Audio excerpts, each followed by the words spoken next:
Hello everyone, welcome back to my channel everything A to info. ఈరోజు అయితే ఒక మంచి రెసిపీతో మీ ముందుకు వచ్చేసాను. అవి ఏంటంటే అలసందలండి, బొబ్బర్లు. కొన్ని ఏరియాస్లో అయితే అలసందలు అని కూడా అంటారు. వీటిల్లో ఎన్నో హెల్త్ బెనిఫిట్స్ ఉన్నాయన్నమాట. మంచి ప్రోటీన్స్, ఫైబర్తో పాటు vitamin A, B1, B2, B3, B5, B6, vitamin C ఇలాంటి ఎన్నో ఉన్నాయన్నమాట. అందు గురించి వీటితో మంచి రెసిపీస్ నేను మీకు షేర్ చేయాలనుకుంటున్నాను. చూడండి, వీటిని చాలాసేపు నానపెట్టాలి. నేనైతే ఒక 8 అవర్స్ పాటు నానపెట్టేశాను. నానపెట్టి నీట్గా క్లీన్గా వాటర్ వచ్చేంత వరకు వీటిని బాగా క్లీన్ చేసేసాను అనమాట. ఇప్పుడు వీటిని పార్ట్స్ చేసి ఒక్కొక్క రెసిపీ నేను చూపిస్తాను. ఫస్ట్ అయితే ప్రోటీన్ బౌల్ తయారు చేద్దాము. ఆ తర్వాత మంచి చారుని కూడా తయారు చేయబోతున్నాను అనమాట. ఫస్ట్ మనము ఎంత క్వాంటిటీ అనేది చూపిస్తాను చూడండి. నేనైతే ఒక నానిపోయిన తర్వాత ఒక 1/2 kg కుక్కర్లోకి తీసేస్తున్నాను ఈ అలసందల్ని. దీనిలో డబుల్ క్వాంటిటీ వాటర్ పోసేసి చక్కగా ఒక 8 విజిల్స్ వచ్చేంత వరకు మీడియం ఫ్లేమ్లో పెట్టి ఉడకబెట్టేస్తాను. తర్వాత మిగిలిన అలసందల్ని మాత్రం వాటర్ పోసి నార్మల్గానే ఉడకబెట్టబోతున్నాను. ఇదైతే పప్పుచారు కోసం కుక్కర్లో ఉడకబెడుతున్నాను అనమాట. సో అది కుక్కర్లో ఉడికిపోతుంది. ఇది మీడియం ఫ్లేమ్లో పెట్టి ఇది కూడా వేరే సపరేట్గా ఉడకబెట్టేస్తున్నాను. ఇవి చాలా ఉడికిపోయిన తర్వాత దీనిలో ఇప్పుడు మనం టేస్ట్కి తగ్గట్టు ఉప్పు వేసుకోవాలి. నేనైతే కల్లుప్పు యూజ్ చేస్తున్నాను అనమాట. మీరు మీ టేస్ట్కి తగ్గట్టు వేసుకోండి ఉప్పు. సో అన్నీ చక్కగా ఉడికిపోయిన తర్వాత ఇలా వడకట్టేసాను అనమాట. వాటర్ అంతా చూడండి, ఒక్కొక్కటి ఇలా చితుకుతుంటే మెత్తగా పౌడర్ లాగా వస్తుంది. అలా అంత ఉడికిపోవాలన్నమాట. అప్పుడే సరిగ్గా అరుగుతుంది. తర్వాత వీటి కోసం తాలింపు కోసం నేను ఇవన్నీ పక్కన పెట్టేశాను. ఒక చిన్న కడాయి తీసుకొని కొంచెం ఆయిల్ వేసాను. ఒక గరిట ఆయిల్ వేసేసి కొంచెం హీట్ అయిన తర్వాత దీనిలో శనగపప్పు, మినప్పప్పు, ఆవాలు వేసాను. ఇవి కొంచెం చిటపట అంటూ వేగుతూ ఉండగా ఒక 3 ఎండుమిరపకాయలని ఇలా ముక్కలుగా చేసుకొని వేసి ఆ తర్వాత కరివేపాకు కూడా దీనిలో వేసాను. కాస్త ఇదంతా కొంచెం డార్క్ షేడ్ వచ్చేంత వరకు వేగిపోవాలి. ఇలా వేగిన తర్వాత ఒక ఉల్లిపాయని చిన్న చిన్న ముక్కలుగా కట్ చేసి ఆ ముక్కలు వేగకుండానే దీనిలో ఇలా వేయంగానే కాస్తంత కొత్తిమీర వేసి మనం ఉడికించుకున్న బొబ్బర్లను కూడా వేసేసుకోవాలి. అలాగే ఒక చిటికెడు కారం కూడా నేను దీనిలో వేసాను అనమాట. ఇలా వేసి ఇవన్నీ ఒకసారి మిక్స్ చేసుకోవాలి. స్టవ్ ఆఫ్ చేసేసుకొని ఇంకా వీటిని సర్వ్ చేసుకుంటే చాలా మంచిదన్నమాట. దీనిలో చాలా అంటే చాలా హెల్త్ బెనిఫిట్స్ ఉన్నాయండి ఇవి తినడం వల్ల. ఇంకా చాలా రకాలుగా తింటారు. కొంతమంది ఏమో గారెలు వేస్తారు, వడలు వేస్తారు, అలాగే దోశలు కూడా వేసుకుంటారు. కాకపోతే ఇవి నానడానికి మాత్రం చాలా టైం పడుతుంది. 8 గంటల పాటు నానపెట్టి ఇలా ఉడకపెట్టుకొని తింటే ఇది చాలా బాగా డైజెస్ట్ అయిపోతుంది అనమాట. సో ఇవి నెక్స్ట్ వచ్చేసి నేను పప్పుచారు కోసం వెజిటేబుల్స్ కట్ చేస్తున్నాను. ఈ బొబ్బర్లతో వచ్చే పప్పుతో చారు చేయబోతున్నాను అనమాట. దీనిలో మనకి వీలైనన్ని కూరగాయలు వేసుకొని ఉడికించుకోవచ్చండి చక్కగా. చూడండి, నేను ఇక్కడైతే ఆనియన్ ఒక 2 కట్ చేశాను, నిలువుగా చీరేసాను అనమాట. ఆ తర్వాత పచ్చిమిరపకాయలు కూడా 3 పచ్చిమిరపకాయలు తీసుకున్నాను. మీకు స్పైసీనెస్ ఎక్కువ కావాలి, ఎక్కువ కూరగాయలు మిక్స్ చేస్తున్నారు అనుకుంటే ఎక్కువగా కూడా వేసుకోవచ్చు పచ్చిమిరపకాయలు. నేనైతే ఇక్కడ 2 టమాటాలు, క్యారెట్, ఉల్లిపాయలు వేస్తున్నాను. సో దీనిలో సొరకాయ, దోసకాయ, వంకాయ, ములక్కాయ, బెండకాయ ఇవి కూడా ముక్కలుగా చేసి వేసుకొని మరిగించుకుంటే ఇంకా మంచిదన్నమాట ఆరోగ్యానికి. సో నేను ఉన్నంత వరకు వేస్తున్నాను అనమాట. చూడండి, టమాటాలను కూడా ఇలా 2 టమాటాలు చిన్న చిన్న ముక్కలుగా కట్ చేసేసి ఆ తర్వాత ఒక క్యారెట్, పెద్ద సైజ్ క్యారెట్ తీసుకొని వాటిని కూడా ముక్కలుగా స్లైసెస్గా చేసేస్తున్నాను.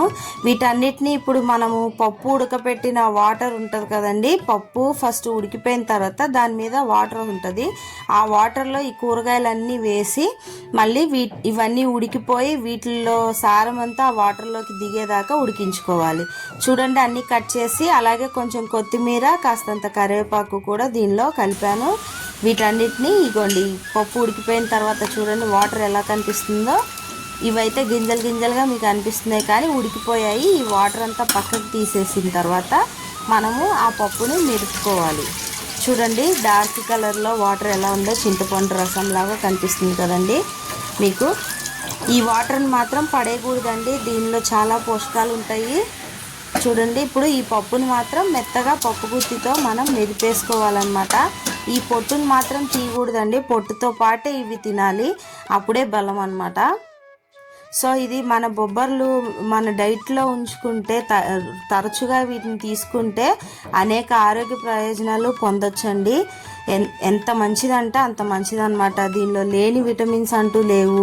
ఐరన్, కాల్షియము, మెగ్నీషియం, సోడియం ఇలాంటివన్నీ కూడా ఉన్నాయి. మనకి ఎముకలకి బలానికి మంచిది, అలాగే షుగర్ పేషెంట్స్కి చాలా మంచిది. ప్రోటీన్స్ అయితే ఎన్ని ఉంటాయంటే అన్ని ఉంటాయండి, విటమిన్స్ కూడా అంతే, చాలా మంచిది. ఫోలిక్ యాసిడ్ ఎక్కువగా ఉంటుంది దీనిలో. సో ఎలాంటి నడుము నొప్పులు కానీ ఎలాంటివి రావండి, ఇవి రెగ్యులర్గా మన డైట్లో యాడ్ చేసుకుంటే అంత మంచివి అన్నమాట. చిన్నపిల్లలకి డైలీ ఈవినింగ్ స్నాక్స్ లాగా పెడితే చాలా మంచిది. అందుకనే ఇవి అలవాటు చేసుకుంటే మన డైలీ డైట్లో మనం హెల్తీగా ఉండొచ్చు అనమాట. చూడండి, నేను ఆ వాటర్లో ఈ కూరగాయలు మనం కట్ చేసుకున్నవన్నీ దీనిలో వేసేసి బాగా తిప్పేసి ఒక 10 నిమిషాల పాటు మరిగిస్తాను. ఈలోపు ఒక స్పూను ధనియాలు అలాగే ఒక స్పూను జీలకర్ర వేసి కచ్చపచ్చగా దంచేస్తున్నాను అనమాట. ఇదంతా ఇలా దంచేసిన తర్వాత ఒక 1/2 డజన్ వెల్లుల్లి రెబ్బలు కూడా దీనిలో వేసి మెత్తగా దంచుతాను. ఎందుకంటే వెల్లుల్లిపాయ కూడా చాలా మంచిది కదండి. నేను 1/2 డజన్ కంటే ఎక్కువే వేస్తున్నాను. నేను వంటల్లో వెల్లుల్లిపాయ చాలా ఎక్కువగానే వాడుతూ ఉంటానండి. గుండె జబ్బులు అవి రాకుండా చాలా మంచిగా పనిచేస్తుంది అనమాట వెల్లుల్లి. అందు గురించి మరి ఇంత హెల్తీగా చేసుకోవాలి కదండి ఫుడ్, అప్పుడే మనం అన్ని ప్రయోజనాల్ని పొందగలుగుతాము.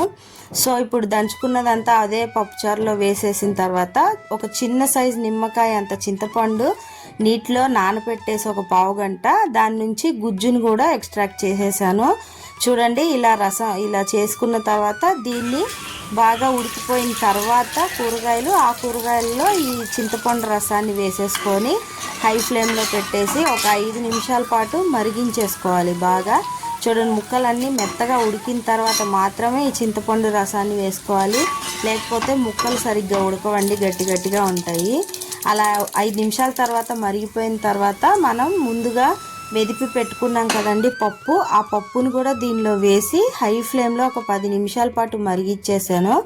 ఇప్పుడు తాలింపు కోసం ఒక గరిటె నూనె వేసుకొని దానిలో మళ్ళీ శనగపప్పు, మినప్పప్పు, ఆవాలు అలాగే జీలకర్ర వేసిన తర్వాత ఎండుమిరపకాయలు కూడా వేసుకొని కరివేపాకు, ఎండుమిరపకాయలు చక్కగా వేగిన తర్వాత మరొక 4 వెల్లుల్లి రెబ్బల్ని కచ్చపచ్చగా దంచేసి దీనిలో వేసి వెల్లుల్లి రెబ్బలు చక్కగా వేగాలండి. అలాగే ఉల్లిపాయ కూడా ఒక 1/2 ఉల్లిపాయ ముక్కల్ని నిలువుగా చీరేసుకొని ఈ తాలింపులో వేసి చక్కగా ఉల్లిపాయల్లోంచి వాటర్ అంతా బయటకు వచ్చేసి ఆయిల్ తేలుతుంది అనేంత వరకు వేయించుకొని ఈ తాలింపుని వేడివేడిగా మరుగుతున్న చారులో వేసేసుకోవాలి.